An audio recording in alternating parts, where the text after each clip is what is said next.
کہ میری ایکسپورٹ 2000 میں تقریباً 10 ارب تھی، 10 ارب ڈالر. آج میری ایکسپورٹ جو ہے وہ تقریباً 30 سے 35 ارب ڈالر ہے. انڈیا کی ایکسپورٹ 42 ارب ڈالر تھی جو آج 770 ارب ڈالر ہے. ہمارے ملک کی 28% آبادی شرح غربت سے نیچے رہ رہی ہے. انڈیا کی یہ آبادی 2000 میں 26 تھی، آج ان کی شرح غربت سے نیچے والی آبادی رہنے والی 2% ہے. اب جو سب سے خطرناک بات ہے وہ یہ ہے کہ میری جو فورن ڈائریکٹ انویسٹمنٹ تھی وہ 400 کے قریب تھی 2000 میں، بلین ڈالر، بلین بھی نہیں، ملین. 400 ملین. اب وہ 156 بلین ڈالر رہ گئی ہے. انڈیا میں وہ 80 بلین تھی 2000 میں، 2000. آج 1 ٹریلین ہے. انڈیا کی ایکسپورٹ 42 بلین سے 770 بلین پہ چلی گئی. میری 10 سے 38 ہو گئی. پیدا کرو، میں تو کہہ رہا ہوں پیدا کرو، مگر امیر پیدا کرو نا. آپ تو پیدا بھی کر رہے ہو، پیدا بھی غریب کر رہے ہو.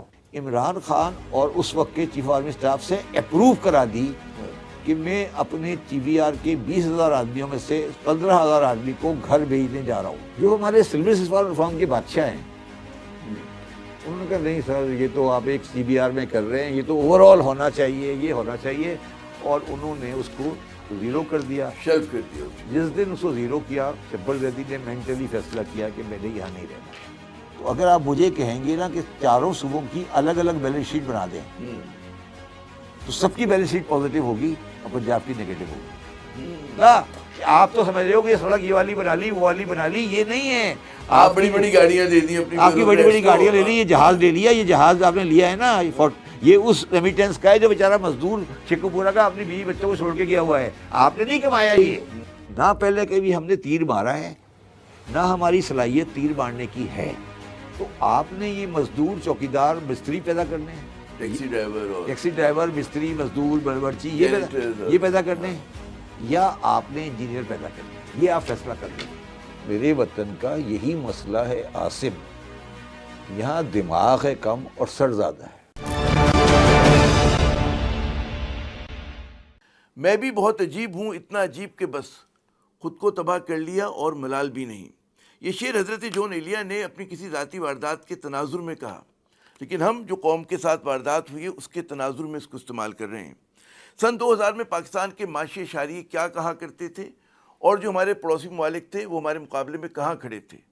25 برس گزر جانے کے بعد آج ہمارے معاشی اشاریے کیا کہہ رہے ہیں اور جو ہمارے پڑوسی ممالک ہیں ان سے کتنا آگے جا چکے ہیں.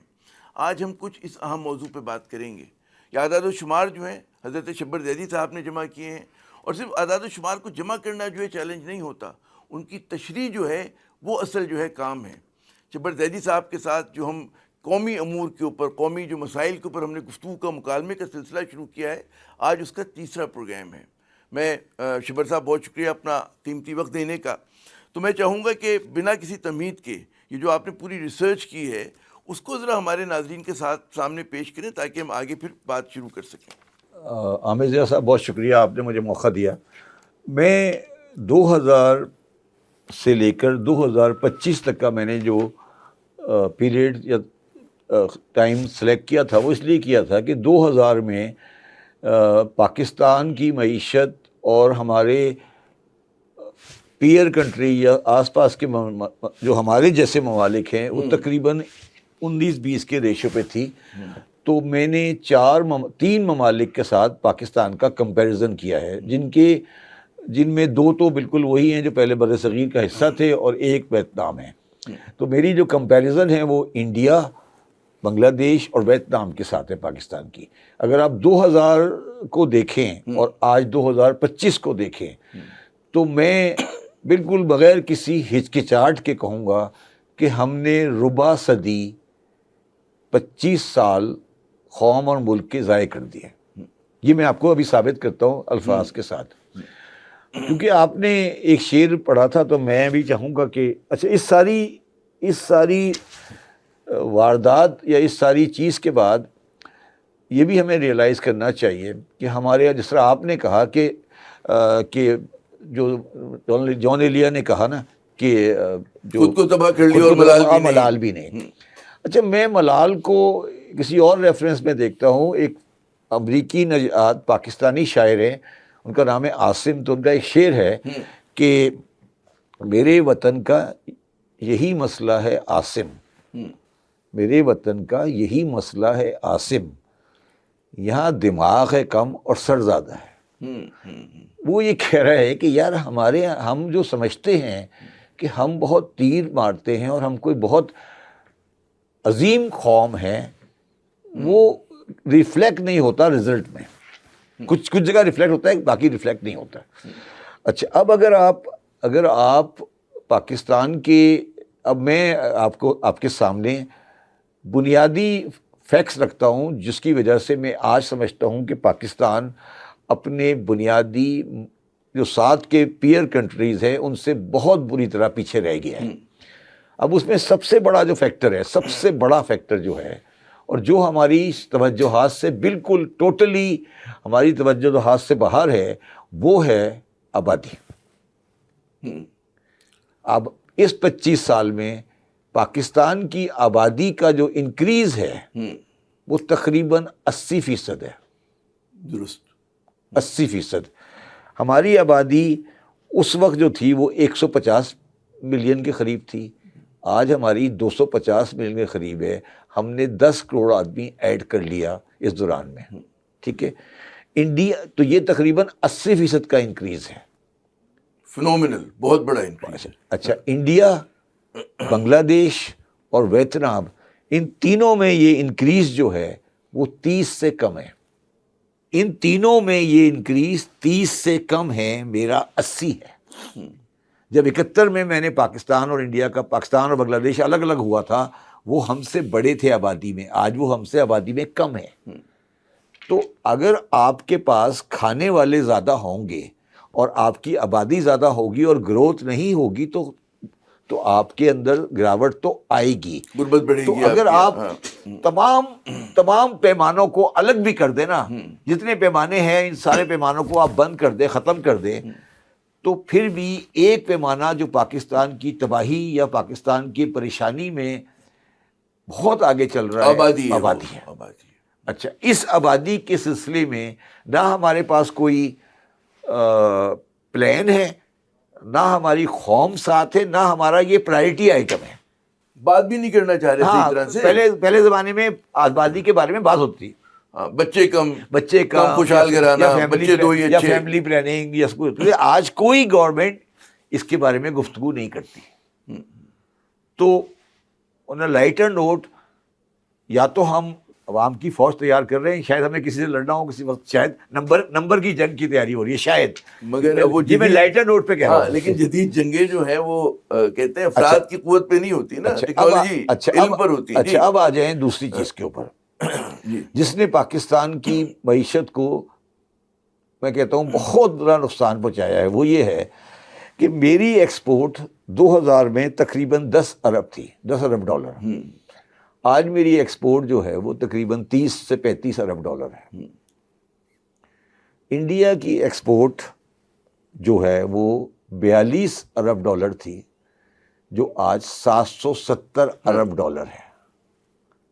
بنگلہ دیش جو ایک دھیلے کی کاٹن پروڈیوس نہیں کرتا، وہ 45 ارب ڈالر کی ایکسپورٹ کرتا ہے، اور جو آپ کا جو ویتنام ہے وہ 575 ارب ڈالر کی ایکسپورٹ کرتا ہے۔ تو مجھے یہ بتاؤ کہ آپ خواہش تو کر رہے ہو اور ایکسپورٹ نہیں کر رہے، تو وہ کیسے بیلنس ہوگا؟ وہ چیز کیسے بیلنس ہوگی جو آپ کے لیے بنیادی چیز ہے، جو آپ کا کبھی بیلنس نہیں ہو سکے گا؟ پرسنٹیج کے حساب سے اگر آپ اس کو اور ہمارے ناظرین کے لیے بیان کر سکیں کہ پاکستان کی 250% بڑھی، اور خدا آپ کا بھلا کرے بھارت کی 1733 جی ہے نا، بنگلہ دیش کی 800%، جی، اور ویتنام کی 3285%۔ جی ایکسپورٹ اب کوئی کمپیریزن نہیں ہے، کوئی کمپیریزن نہیں ہے۔ اب میرا مقصد ہے پاکستان کا کمپیریزن اب ان ملکوں سے نہیں ہے، اب ہم سب سہارن افریقہ سے کمپیریزن کر سکتے ہیں۔ تو یہ میں نے آپ کو کہا نا وہ ملال نہیں ہے، وہ مجھے اس بات کی کریے کہ ملال نہیں ہے اس چیز کا۔ اچھا، اب اس پہ ہی آ جائیں۔ اب اسی ایکسپورٹ کے کم ہونے کا اگلا افیکٹ دیکھ لیں جس سے یہ ساری میرا ذہن شروع ہوا۔ 2000 میں